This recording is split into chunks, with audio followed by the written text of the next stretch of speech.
ओम शांति।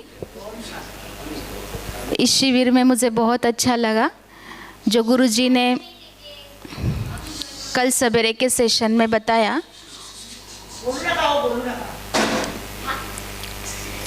कल सवेरे के सेशन में गुरुजी ने जो बताया 6 बातें, जिसमें शरीर था, इंद्रिया थी और तीसरा था चित्त, मन, बुद्धि, चित्त और आत्मा। तो ब्रह्मा कुमारीज विद्यालय में रहती हूँ लगभग 23 साल से। मेरा नाम उज्ज्वला है और मैं ऐसे पढ़ाई मेरी बीकॉम तक हुई, उसके बाद इस सेंटर पर रहने लगी हूँ। पूरी समर्पित रूप से सेवाएं देती हूँ।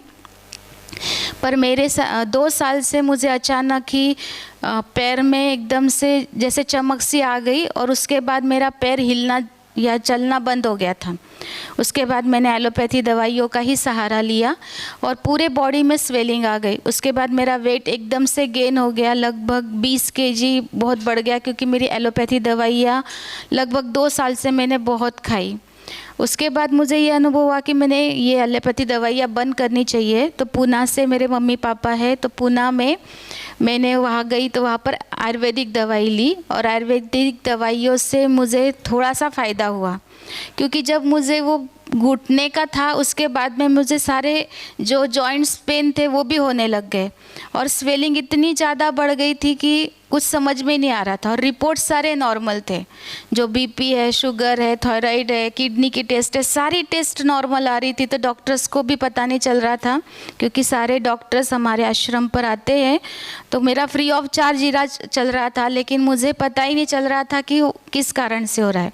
तो आखिरी में जैसे उस दिन लेक्चर्स में बताया कि कुछ कार्मिक भी होता है, तो मैंने यही सोच लिया कि शायद मेरा इस शरीर से पिछले अगले जन्मों में कोई कार्मिक हुआ होगा, जिस कारण से ये प्रॉब्लम हो रहा होगा। लेकिन यहाँ आने के बाद पता चला 4 बातें तो मैं रेगुलर करती हूँ, मन, बुद्धि, चित्त और आत्मा, चारों को तो मैं फ्रेश रखती हूँ, लेकिन मेरा शरीर के साथ जो बैलेंस था वो ठीक से नहीं हो पा रहा था, क्योंकि हम लोग है ना सारा दिन इतनी सेवाओं में व्यस्त रहते हैं। जैसे सुरेखा दीदी, मैं इनको दीदी इसलिए बोलती हूँ क्योंकि हम लोग वहाँ पर सबको दीदी ही बोलते हैं, रिस्पेक्टफुली मैं आपको बोल रही हूँ।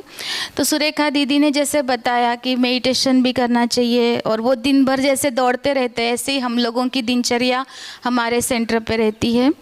तो हम लोग भी वहाँ दौड़ते रहते, चलते रहते हैं। तो मेरा ये लक्ष्य था कि मुझे जब तक भी जीना है किसी का सहारा नहीं लेना है। पर वो दिनों में मुझे दूसरों का सहारा लिए बिना मैं उठ नहीं पाती थी, बैठ नहीं पाती थी, बहुत तकलीफ़ हो रही थी। और यहाँ आकर के मुझे लगा कि जैसे पहले दिन एनिमा लिया, उसके बाद मैंने वेट किया तो 2 केजी कम हो गया। तो इतना 2 केजी वेट एक साथ कैसे ख़त्म हुआ? तो मैंने सोचा ये 2 केजी मैं अपने पेट में बिना काम का बोझा उठा रही थी। तो ऐसे 2 साल से मैं कितना बोझा मेरे पेट के अंदर उठा, 2 साल नहीं, अभी लगभग 43 साल चल रहा है उम्र का, तो 43 वर्ष से मैं कितना बोझा मेरे पेट में उठा रही होंगी। ऐसे मैं एनीमा पहले से कर रही हूँ, मुझे किसी ने सलाह दी थी एनीमा करते जाओ, तो मैं एनीमा कर रही थी। लेकिन उसके साथ ये ग्रीन जूस जो हम ले रहे हैं, ये सचमुच ही एक संजीवनी बूटी की साथ ही संजीवनी बूटी है, ऐसे बोलेंगे तो भी चलेगा। इसलिए उन्होंने जो डाइट प्लान दिया उसमें 5 महीने में डेली हमको ग्रीन जूस लेना है, उसका क्या महत्व है वो मुझे यहाँ करके 5 दिन में पता चल गया। मुझे लगता था कि 5 दिन, क्योंकि मेरे लिए, मैंने कहा ना कि हमारे लिए 1 घंटा भी निकालना मुश्किल होता है, तो ये 5 दिन में बड़ी मुश्किल से यहाँ पर निकाल कर आई हूँ। फिर भी जब भी मुझे समय मिलता था मैं अपने मेडिटेशन, हमारा जो डेली वर्क रहता है वो यहाँ पर बैठ कर के भी मैं करने की कोशिश करती थी कि नहीं, मेरा ये समय वेस्ट नहीं जाना चाहिए। हम लोग समय पर बहुत ध्यान खिंचवाते हैं, लेकिन मेरी गलती ये हो रही थी कि मैं बॉडी और आत्मा दोनों का बैलेंस जो था वो बराबर से नहीं रख पा रही थी। तो अभी मैं यहाँ से ये सीख कर के जा रही हूँ कि मुझे अपने बॉडी के ऊपर भी पूरा ध्यान कंसंट्रेट करना है। अगर मुझे मेडिटेशन करना है तो मैं बॉडी को अगर ठीक नहीं रखूँगी तो ये बॉडी मुझे बार बार मेडिटेशन में अपनी ओर खींचेगी। होता है ना, ऐसा सिर दर्द होता है तो हमारा ध्यान बार बार सिर दर्द के तरफ जाता है, पैर दर्द होते तो बार बार पैर दर्द के तरफ जाता है। और यहाँ आने के बाद रही बात टैबलेट्स की, तो अभी ये मैंने कुछ दिन पहले चेक किया था, हीमोग्लोबिन काफ़ी कम हो गया था और कैल्शियम भी काफ़ी कम हो गया था। तो ये दोनों टैबलेट्स मेरी कंटिन्यू चल रही थी, यहाँ तक कि मैंने सोचा था मुझे भी एलोपैथी किसी बात के लिए लेनी नहीं है, लेकिन ये 2 टैबलेट्स मुझे कंटिन्यू लेनी पड़ रही थी। पहले दिन मैंने नहीं ली, लेकिन सेकेंड डे मुझे थोड़ी तकलीफ़ हुई तो मैंने सेकेंड डे ली। उसके बाद मैंने सोचा कि नहीं, आज मुझे भी बंद करके देखनी कितना रिलीफ होता है, क्योंकि मेरा पूरा माना पेट से नीचे के पैर पूरे से खींचे जाते थे हीमोग्लोबिन के कारण। लेकिन अभी 3 दिन जो हम खा रहे हैं कच्चा सलाद वगैरह, शायद वही मेरे लिए कैल्शियम की टैबलेट बन गई और हीमोग्लोबिन की भी, तो मुझे अभी उसकी महसूसता नहीं हो रही। मैंने वो टैबलेट भी अभी बंद कर दी। मेरा आपसे ये सुझाव है, क्योंकि कल से सबके मैं एक्सपीरियंस सुन रही हूँ, तो मेरा आपसे ये एक पर्सनली सुझाव है। एक मैं मेडिटेशन सेंटर से भी जुड़ी हुई हूँ कि ये 3 बातें तो हमको स्टेज से बार बार गुरुजी है या सुरेखा दीदी है या जो भी इनका परिवार है, इन लोगों ने हमें खिंचवाई है कि आपको जो है वो निर्जला भी करना है, एनिमा भी करना है, साथ में कच्चा भी खाना है, जूस पीना है। लेकिन इसके साथ उन्होंने एक दिन मेडिटेशन लिया, उसमें बहुत अच्छी बातें बताई। उसमें ये भी बताया था कि आप एक बार ये छोड़ सकते हैं, लेकिन मेडिटेशन को आपको छोड़ना नहीं है।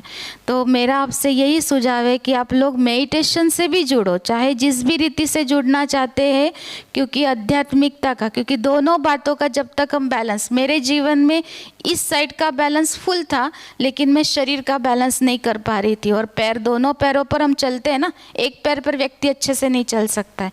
इसी प्रकार से केवल ये करेंगे तो नहीं होगा, उसके साथ ये भी होना चाहिए। ये इन्होंने हमको बताया है, इस पर भी हमारा पूरा ध्यान होना चाहिए। और फिर से कल से तो इन परिवार को देख करके तो सबको अच्छा ही लग रहा है। मैं सोच रही थी कि भगवान ने सचमुच कितना अच्छा गुलदस्ता, लोगों को गुलदस्ता बनाना पड़ता है। मैं जनरल रूम में लेट हमारा एकोमोडेशन हुआ था, इस कारण हम लोग जनरल रूम में रुके हुए थे। पहले मैं बार बार सूरज भाई से फ़ोन पर भी 2-3 बार बोला, यहाँ आने का बाद भी बोला, मेरे कारण इन लोगों को डिस्टर्ब नहीं होना चाहिए। हम लोग सवेरे जल्दी उठते हैं, मेडिटेशन करते हैं, लेकिन हमारा जो परिवार बन गया बहुत अच्छा माना। हम लोग लगभग 18 लोग थे जनरल में, माताओं के रूम में, लेकिन बहुत अच्छी माताएं थी, सब बहुत अच्छे रहे। तो हमारा भी एक गुलदस्ता बना, लेकिन हम सब के लिए ये एक बहुत अच्छा गुलदस्ता है। कौन? सावरिया परिवार। हाँ, छोटे बच्चे से लेकर, उसका नाम मुझे नहीं पता क्या है, मयंक से लेकर के, जैसे परिवार, वो गुलदस्ते के अंदर पत्ते की भी ज़रूरत होती है तो फूल की भी, तो इनका परिवार सचमुच बहुत अच्छा परिवार है। और यहाँ तक कि हम तो ये संकल्प करके जा रहे हैं, क्योंकि हम लोगों को प्याज लहसुन नहीं चलता है, किसी के हाथ का भोजन भी नहीं चलता है, पर यह सब कच्चा होने के कारण हम लोग खा रहे थे, हम लोग खुद करते। तो हमने सोचा कि हम, हमारा मालेगांव से मैं हूँ, तो मालेगांव में लगभग हम लोग 1,500 लोगों हमारे साथ जुड़े हुए हैं। तो मैंने सोचा उन लोगों का स्टेप बाय स्टेप यहाँ शिविर रखेंगे, केवल हम लोग ही रहेंगे, ताकि हम लोगों को भोजन की दिक्कत नहीं होगी। और हमारे जो साथ आए हुए हैं उन्होंने कहा हम सेवा देने के लिए आ जाएंगे फ्री ऑफ चार्ज, ताकि मम्मी जी को भी तकलीफ़ नहीं होंगी। वो खाना बनाते, अकेले बनाते, तो हम लोग भी तो जहाँ तक हो सकता है, अभी तो हम लोग 2 महीने के हमारे प्रोग्राम कुछ कारण से फिक्स है माउंट आबू आदि जाने के, लेकिन उसके बाद हम लोग इन लोगों से कांटेक्ट करेंगे और हमारे प्रोग्राम जो है वो यहाँ पर हम रखेंगे। ओम शांति।